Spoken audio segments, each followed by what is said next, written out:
দীর্ঘদিন ধরেই মধ্যপ্রাচ্যে ইরান ও যুক্তরাষ্ট্রের মধ্যে গভীর উত্তেজনা বিরাজ করছে, যার মূল কারণ ইরানের পারমাণবিক কর্মসূচি। সম্প্রতি ইসরায়েলের সাথে সংঘাতের পর এই উত্তেজনা আরও তীব্র হয়।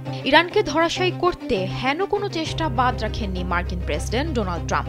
এমন এক প্রেক্ষাপটে ট্রাম্প যখন নিজেকে শান্তির প্রবক্তা হিসেবে দাবি করছেন, তখন এই দাবির বিরুদ্ধে ঝাঝালো মন্তব্য করেছেন ইরানের পররাষ্ট্রমন্ত্রী আব্বাস আরাগচি। ট্রাম্পকে উদ্দেশ্য করে নিজের সামাজিক যোগাযোগ মাধ্যম এক্সে এক বিস্ফোরক মন্তব্য করেছেন তিনি।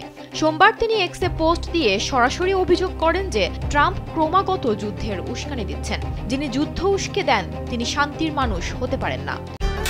নীল মজাদার গোলমার্ক বক্স, কুরমুরে বাইটে ফুরফুরে লাইফ। তিনি আরও বলেন, ট্রাম্প প্রশাসন ইসরায়েলি স্বার্থ গোষ্ঠীর সরবরাহ করা মিথ্যা গোয়েন্দা তথ্যের উপর ভিত্তি করে ইরান বিরোধী প্রচার চালাচ্ছেন।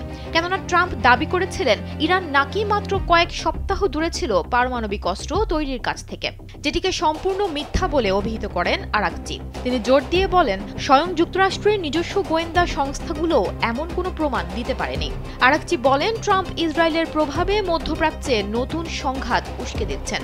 সাম্প্রতিক মার্কিন বিমান হামলায় বহু সাধারণ মানুষের মৃত্যু ঘটেছে, যা শান্তির পথে বাধা সৃষ্টি করেছে। তার বক্তব্যে আরাগচি পরিষ্কারভাবে জানান যে একজন মানুষ একই সঙ্গে যুদ্ধের প্রেসিডেন্ট ও শান্তির প্রেসিডেন্ট হতে পারেন না। তবে এর পাশাপাশি তিনি কূটনৈতিক আলোচনার পথে নিজেদের আগ্রহ প্রকাশ করেন।